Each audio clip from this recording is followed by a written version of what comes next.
Molt bé.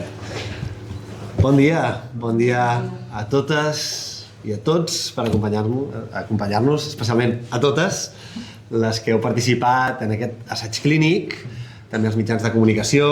Tinc la sort d'estar molt ben acompanyat a la meva dreta amb la Natàlia Garcia Giral, a qui ara de seguida presentarem perquè crec que mereix una bona presentació, també en Joan Anglí del Temes Victòria. Us haig d'excusar la diputada de Feminismes de la Diputació de Barcelona, per una qüestió personal avui finalment no ens ha pogut acompanyar, però estava molt interessada també amb el que avui venim a fer, que és aquest abans dels resultats de l'assaig clínic a la qual algunes de vosaltres heu participat com a voluntàries i a les que ja només d'inici us en dono les gràcies una vegada més per haver fet aquest pas valent de participar en un assaig clínic que crec que donarà resultats interessants i positius. Ara hi vaig. Primer de tot m'agradaria emmarcar el per què hem fet tot això. Per què un ajuntament com és Caldes de Montbui, una vila termal, ha impulsat un estudi de recerca científica, especialment tenint en compte un element molt singular com és l'aigua termal. Primer de tot, per ajudar la gent. Primer de tot, per ajudar les dones que estan passant per una malaltia sensible, dura, delicada, com és el càncer de mama. Vagi per endavant el potencial o el caràcter mineromedicinal de les aigües termals, que és una qüestió que potser és veritat, els antics romans ja sabien o van descobrir des d'un punt de vista potser molt empíric de que es banyaven i això era bo per la salut, i potser des d'un punt de vista de que avui els centres de salut han d'alguna manera oblidat una mica. Ho fem també, evidentment, per posar aquest valor de salut a les aigües termals. És cert que l'aigua termal potser no cura, però sana.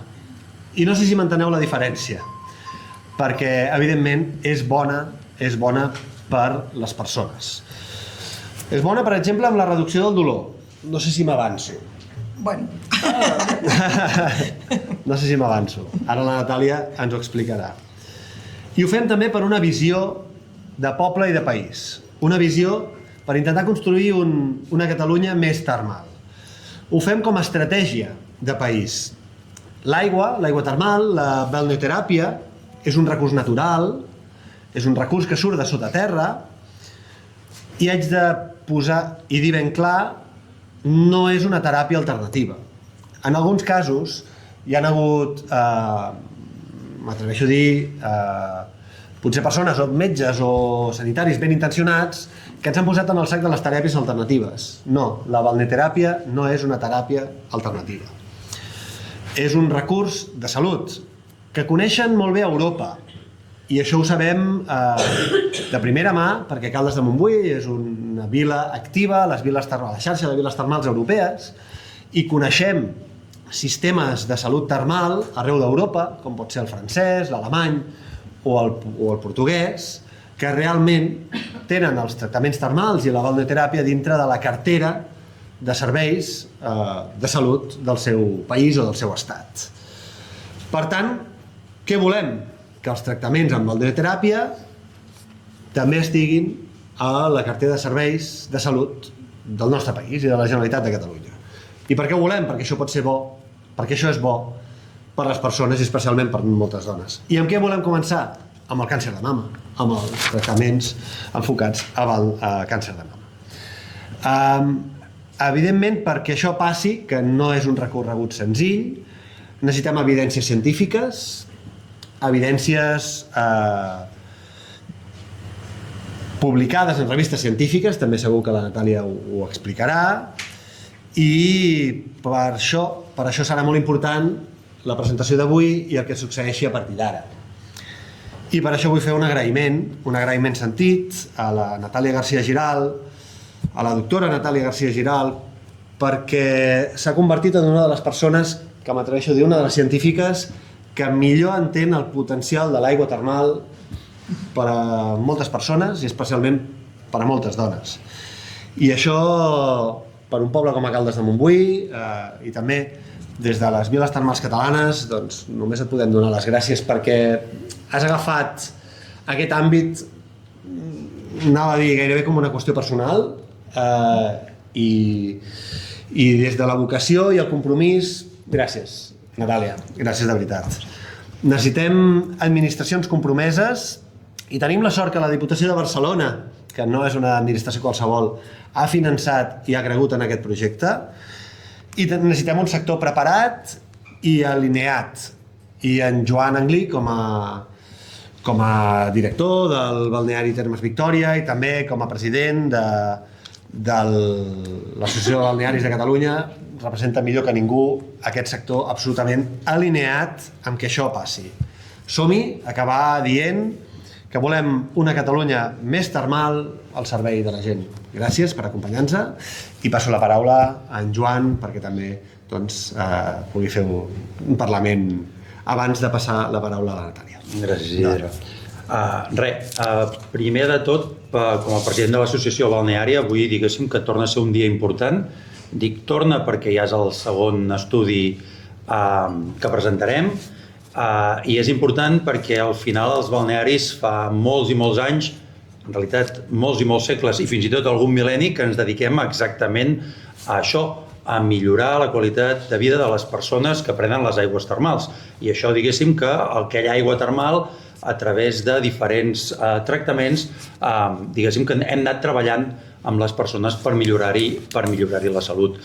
El que fins ara eren coses que, o en el cas de la meva família i de molts altres balnearis que són centenaris, doncs que passava de pares a fills, que sabíem com funcionava, bé, ara li comencem a posar noms científics i comencem científicament a demostrar que allò que sabíem que anava, doncs ho tenim en paper. I per què sabem que anava? Doncs perquè el client ens venia, ens ho explicava, repetia cada 6 mesos, cada any, aquella persona que, segons el tipus d'aigua que teníem a cada població o a cada balneari, doncs hi havia aquells tractaments que li anaven bé. Bé fos, en aquell moment no hi havia, diguéssim, tractaments de càncer de mama, sinó que en aquella època estaríem parlant més d'artritis, artrosis, reuma i aquest tipus de dolors, temes de fatiga, temes de dormir, que tots aquests, diguéssim, que són, podríem dir que barrejats, part del que s'ha fet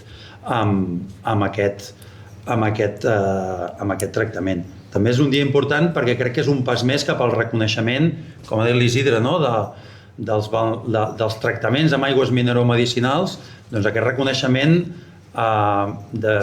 per part de l'administració, en aquest cas de CatSalut, que es cregui realment aquests tractaments com una part més dins del catàleg de salut, que crec que seria un pas molt important pel sector dels balnearis, però sobretot per les persones del país, perquè al final el que hem acabat fent amb aquests estudis i el que acabem fent amb aquests tractaments és millorar la vida de les persones, i entenc que l'administració pública, el seu principal objectiu, doncs és aquest.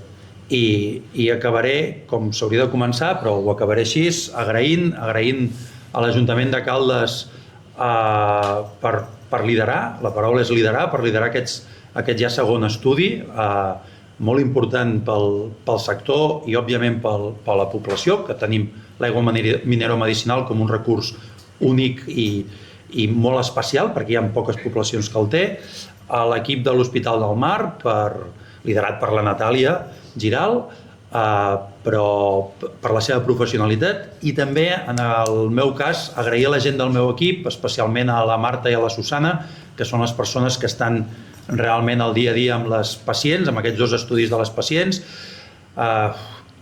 que a part de tot el que pugui dir, en essència la passió i les ganes amb les que han treballat doncs són el que fan que avui puguem presentar aquest estudi. I no m'enrotllo més perquè en el fons el que volem, o almenys avui, és que ens expliqui la Natàlia a veure com ha anat tot això. Passo la paraula a l'Isidre. Moltes gràcies, Joan. Em permeteu fer l'aplaudiment, també? I per presentar a la doctora Natàlia García Giral, dir-vos que no és habitual que un ajuntament impulsi projectes de recerca. Probablement l'administració en general hauria de fer un pas de suport al nostre sistema de recerca i a la ciència molt més gran. Perquè hi ha molt de talent, com el que avui descobrireu o veureu, ja ho sabíem, perquè ja coneixíem a la Natàlia, però hi ha molt de talent al darrere de la nostra societat científica. Dir-vos que la Natàlia García Giral és biòloga de formació a la Universitat de Barcelona, és doctora en genètica, és investigadora sènior al Centre d'Investigació Biomèdica en xarxa, el CIBER, sobre fragilitat i envelliment saludable. És la cap de laboratori i de projectes a l'Hospital del Mar Research Institute de Barcelona.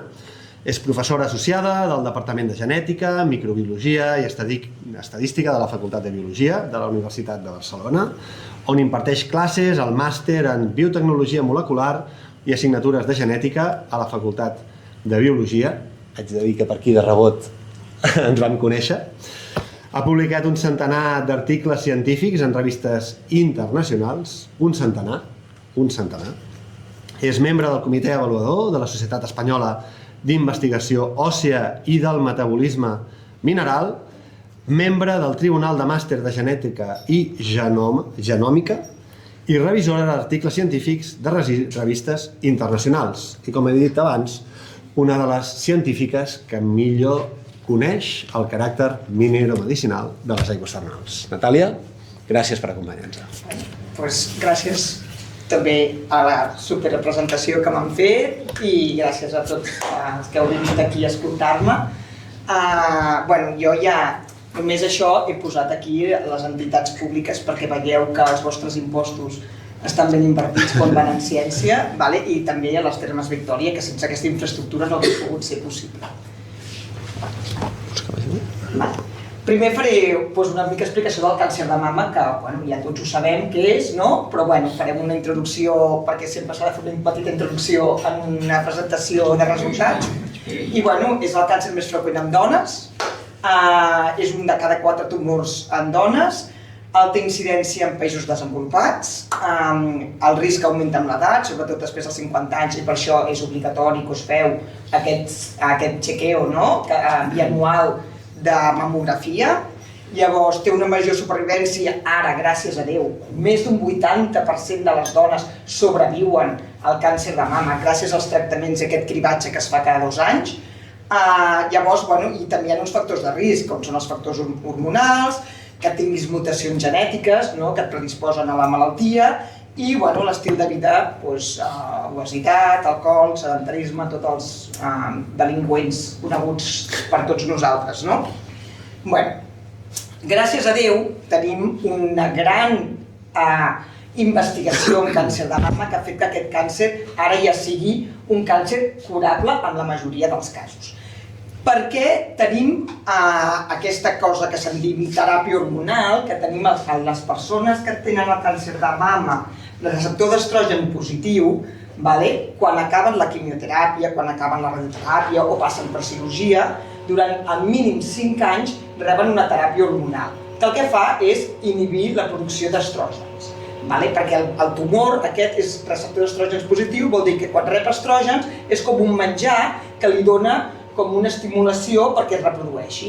Llavors el que s'ha de fer és donar-los aquests inhibidors de l'aromatasa, que en diem, que inhibeixen la producció d'estrògens i fa que aquest tumor es quedi paradet. Llavors, però què passa? Que tota aquesta teràpia hormonal tan bona que fa que hi hagi aquesta supressió estrogènica, el que fa és exacerbar la simptomatologia de la menopausa. Llavors, té uns efectes generals que són molt comuns a la menopausa coneguda, com els fogots, la sequedat vaginal, la fatiga, canvis d'humors, augment de pes, retenció de líquid, els famosos dolors articulars a les espatlles aquí, que en diem artràlgies, dolors musculars, pèrdua de massa òssia, que per tant hi ha un augment de risc de fractures, que això també, sempre ho dic 1000 vegades, s'ha de fer una densitometria òssia quan estàs en tractament d'aromatasa per controlar aquesta pèrdua d'os, i si no es fan uns tractaments per evitar l'osteoporosi i evitar aquestes fractures osteoporòtiques, sudoració nocturna, disminució de la libido, etc. A part d'això, quan ets premenopàusica, també s'han d'eliminar els estrògens dels ovaris. I aquí li afegim una altra supressió estrogènica. A part dels hidròs d'aromatasa, una altra, que és aquesta injecció, que és el Zoladex, que et punxen cada 3 mesos o cada 6 mesos i el que fa és inhibir tota la funció ovàrica i d'aquesta manera eliminem tots els estrògens del cos. Però clar, les dones naixem amb estrògens. Cada cop i volta ens eliminin els estrògens, doncs evidentment això ha de repercutir en alguna simptomatologia que tots és ben coneguda, que aquí ja li sumem símptomes intensos de menopausa precoç, alteracions del son, canvis emocionals, un impacte elevat a la qualitat de vida i un possible deteriorament cognitiu, com aquestes boires mentals, falta de concentració. O sigui, aquí seria per totes i aquí seria ja per les perimenopàusiques, que aquí li sumem això a més. Si em pots passar. Ara parlaré de les aigües de Caldes de Montbui, que jo no soc una experta en el que és la química, però us posaré una mica aquí un tastet. Tu, Joan, si ho faig malament, em corregeixes. Perfecte. Llavors, és un origen meteòric, hipertermat, es classifica com a telúrica, té una mineralització forta, ja que té bastants ions, es classifica com a clorada i com a sòdica, ja que el cas dels clorurs suposa el 70, quasi el 75% dels anions i el del sòlid quasi el 90% dels cations. I pel que fa a la duresa, l'aigua de Caldes de Montbui té una concentració de carbonat de calci de 56,6 mil·ligrams, això sent una aigua classificada com a molt dura. No sé si ho he fet bé. Llavors, això, tots aquests termes, tota la infraestructura de les termes, no només l'aigua, sinó tot el que es fa a les termes i tot el que comporta, té unes propietats terapèutiques, el que se'n diu balneoteràpia, perquè hem de diferenciar-nos entre banyar-te amb una banyera d'aigua calenta i la balneoteràpia, no té res a veure, d'acord? Llavors, aquí es fa les termes Victòria, les propietats terapèutiques van lligades principalment a la temperatura i la composició química, a més hi ha uns exercicis que es fan a dins d'aquestes aigües, en el cas de Caldes de Montbui els beneficis segons venen determinats per la predominància d'aquest clorur de sodi, i a grans trets les aigües clorurades són estimulants de les funcions orgàniques i metabòliques, faciliten la recuperació d'intervencions quirúrgiques sobre l'aparell locomotor, o sigui, fan disminuir el que és la inflamació, i per tant són indicades per afeccions reumàtiques i processos crònics de vies respiratoris i aparell genital femení. I per la pell, que ho hem notat també en aquest estudi. Per tant, la hipòtesi de treball que partim és que les aigües termals de Caldes de Montbui poden ser útils per pal·liar els efectes secundaris derivats d'aquesta teràpia hormonal. I per tant, aquestes aigües medicinals termals poden tenir efectes positius en la qualitat de vida. Amb tot això per disminuir totes aquestes alteracions relacionades amb la menopausa. Com es va fer el disseny de l'estudi? Si ja us en recordeu, van haver-hi 2 parts. La primera part es va fer una crida via la pàgina web de l'Ajuntament, on les dones s'apuntaven i nosaltres les trucàvem per telèfon o els enviàvem un mail. També vam fer una revisió de pacients de la unitat d'oncologia de mama de l'Hospital del Mar, perquè l'important és que les pacients, les dones que fan les participants de l'estudi, han de complir uns criteris d'inclusió i d'exclusió.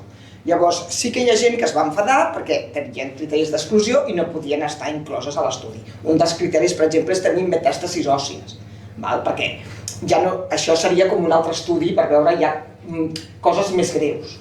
Nosaltres, de moment, el que volíem veure era pal·liar la simptomatologia del tractament hormonal, no de les metàstasis òssies. Per tant, havíem d'excloure certes participants que els hagués agradat participar, però no podia ser. Hem de ser molt rigorosos científicament. Per tant, el que vam fer va ser que d'aquesta crida de pacients vam enviar un mail sol·licitant les dades generals per establir aquests criteris d'exclusió. I a l'Hospital del Mar, com que nosaltres ja tenim l'accés als pacients, directament ja podíem mirar els criteris d'exclusió. Llavors fèiem una trucada telefònica per participar a l'estudi i llavors, si estaven d'acord en participar a l'estudi, doncs les incloïem a l'estudi i ja fèiem una revisió general de simptomologia, recollida de les dades clíniques i del consentiment informat, que és un paper que firmes conforme estàs d'acord en participar a l'estudi. I ja està. Següent.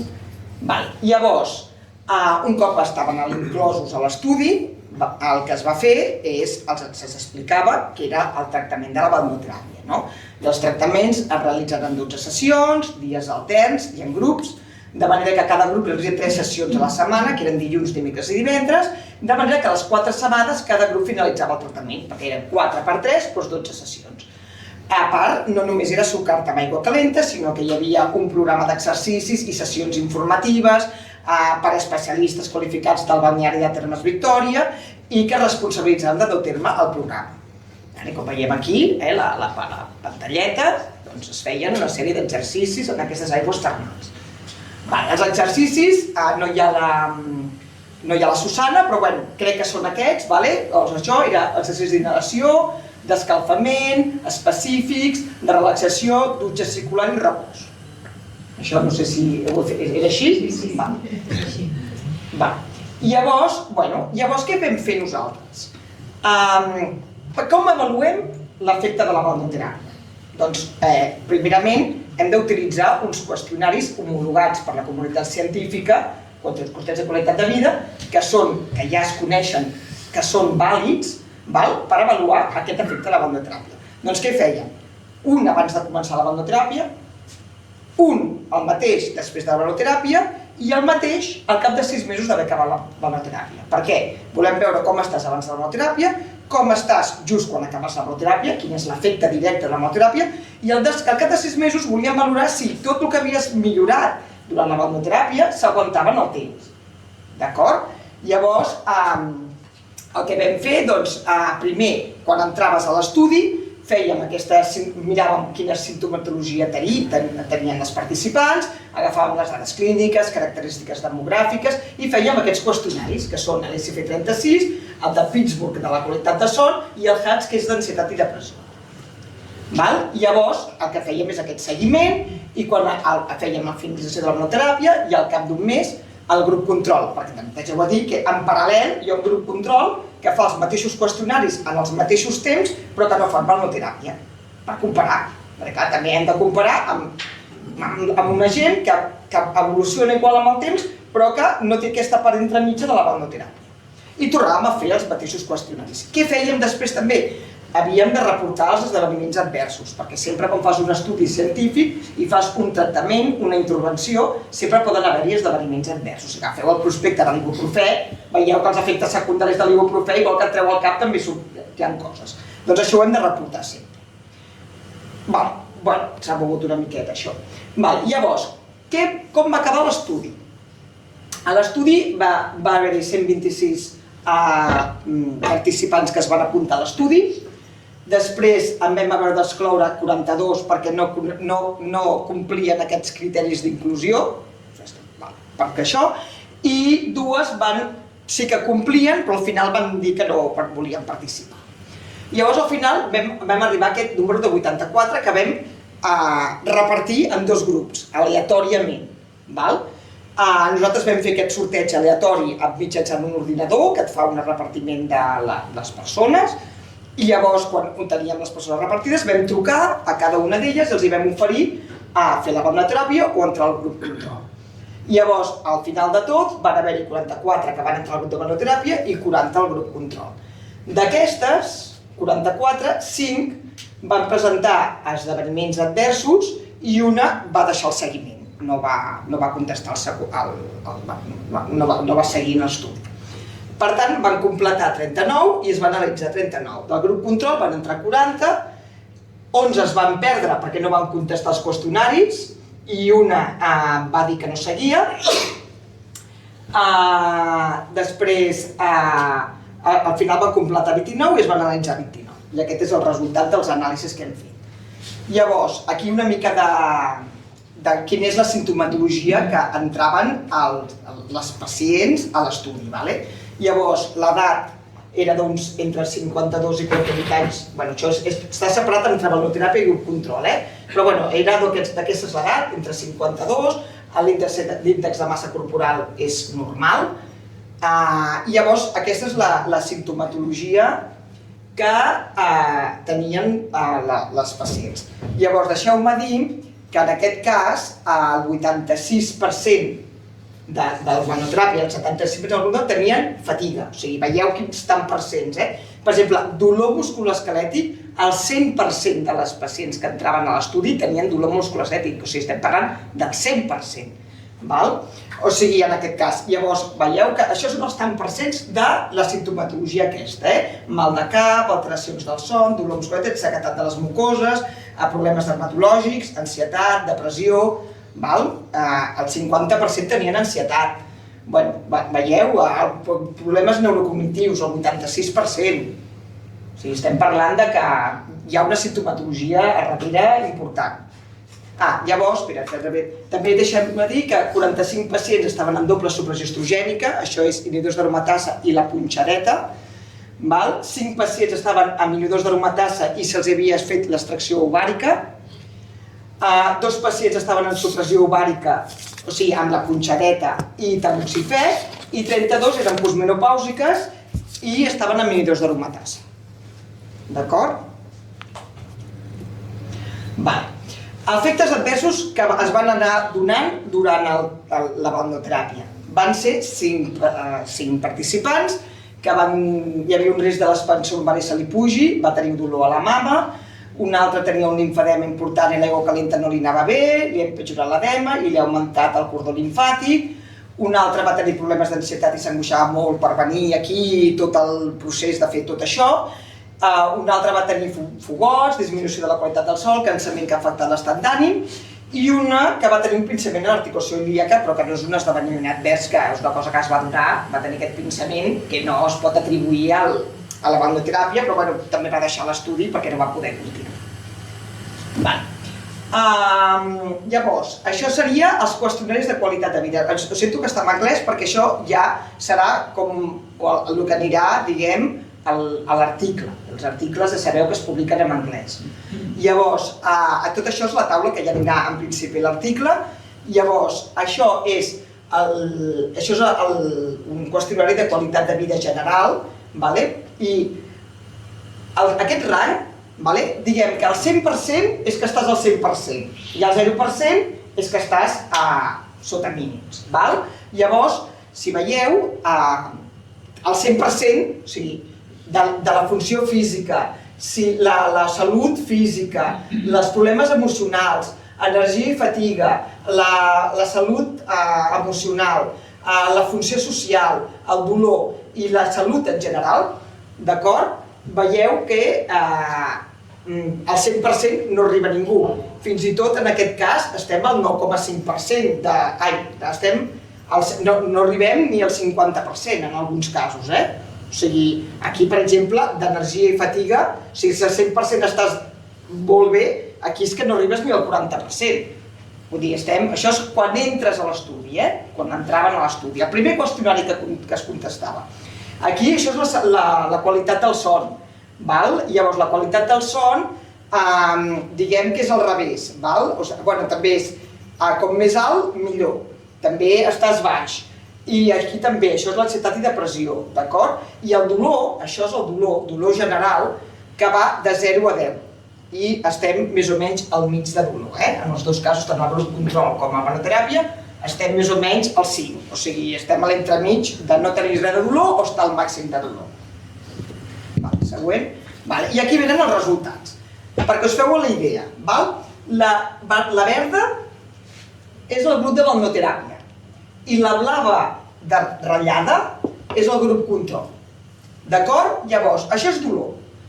Com veieu, el grup que fa balneoteràpia li disminueix el dolor, que és, o sigui, això és a nivell basal, que parteixes del dolor, posem 0, no 0, sinó el que surts, perquè el que fem és el canvi de dolor. Llavors, aquí partim, tant el grup control com el balneoteràpia, partim de 0, que és el nivell que tu arribes, i veiem que hi ha una disminució en el grup de balneoteràpia i un augment en el grup control. Què passa? Que al llarg del temps, que seria als cap de 6 mesos d'acabar la balneoteràpia, el grup que fa fibrinoteràpia ha tornat al lloc d'inici i el grup control ha millorat. Amb el temps estem parlant de 7 mesos d'aquí. Aquí hi ha 7 mesos. Aquí hi ha un mes i al cap de 7 mesos han millorat. En canvi, el grup de balneoteràpia hi ha una reducció del dolor espectacular, però al cap de 6 mesos tornem al retorn d'inici. Doncs el mateix passa amb l'altre.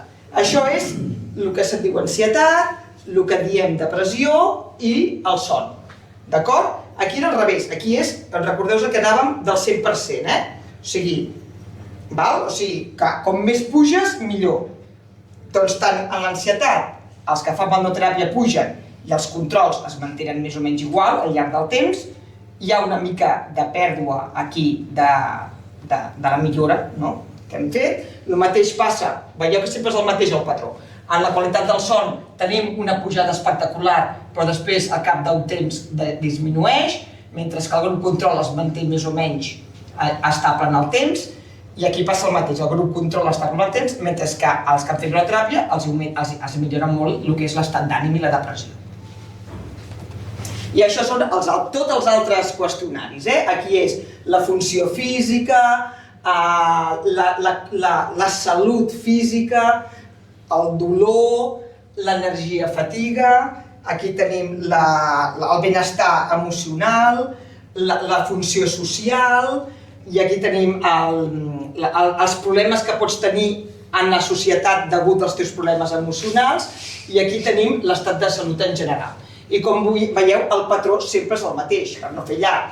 Les de balneoteràpia pugen, baixen, pugen, baixen, pugen, baixen, a tot el temps, mentre que el grup control més o menys es manté estable o va millorant una mica amb el temps. O millora o es manté estable. Sempre hi ha una millora perquè va passant el temps i et vas acostumant al tractament hormonal, però evidentment que si veieu, a final dels 7 mesos, finals de l'estudi, no hi ha diferències significatives entre el grup control i el grup de balneoteràpia. Però al cap d'acabar la balneoteràpia hi ha una diferència molt gran, molt elevada, entre els dos grups.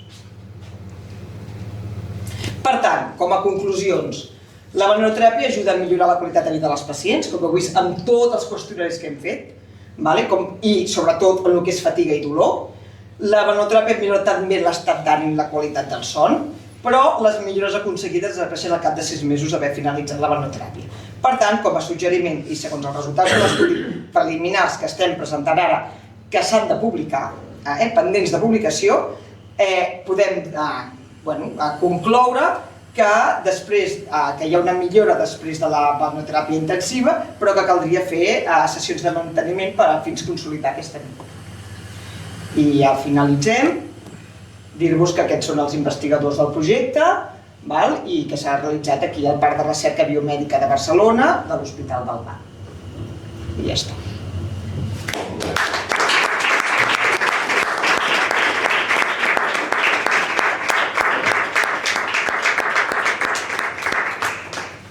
Si hi ha alguna pregunta? Digue'm.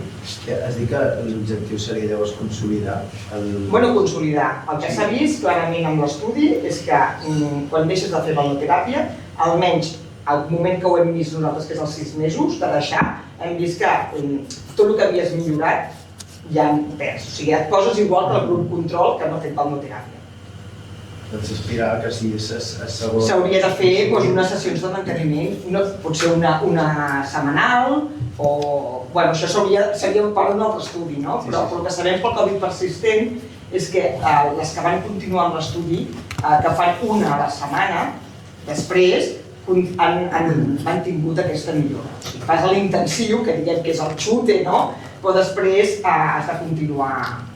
És com la pastilla del colesterol, no? Que l'has de prendre per sempre i això seria igual, però no cal fer aquesta teràpia intensiva de 3 a la setmana, però potser una al mes o una a la setmana, o que, no sé, hauríem de mirar, però s'hauria de fer alguna cosa.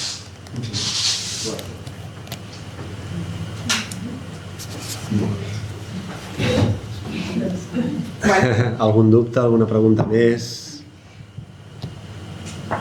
Molt bé. Doncs, si us sembla, com que ara estarem per aquí i a més avui ens acompanyen moltes voluntàries que segur que també teniu alguna qüestió que poder comentar-li directament a la Natàlia o nosaltres mateixos, serà un plaer ara fer un intercanvi d'impressions. Moltes gràcies per haver-nos acompanyat a l'abans dels resultats. Potser està bé, Natàlia, fins i tot per tancar-ho, que ens expliquis què passarà a partir d'ara, no? Com va això de publicar Això, un ara article ve, com aquest ara ve. en una revista científica, perquè amb el Covid persistent pensàvem que era molt fàcil i no és tan fàcil. No, Aquí hi ha una no, feina, no. hi ha una feina molt Ara ve la seriosa. travessia al desert, i això és la part fàcil. Ara ve que això ho has d'escriure tot un article en anglès ben estructurat, amb totes les parts, llavors això ho has d'enviar a una revista científica, passa per un editor que determina si aquest article es pot publicar en aquesta revista, si ell diu que creu que sí, ho passa a uns revisors que estan arreu del món, que revisen l'article i t'ho critiquen tot i t'ho tiren tot a terra i no sé què, passes al Tribunal de la Inquisició i després tu canvies tot l'article perquè els agradi més i un cop això, al final, si te l'accepten, es publica. Estem parlant de temps d'entre 1 any i 2 anys.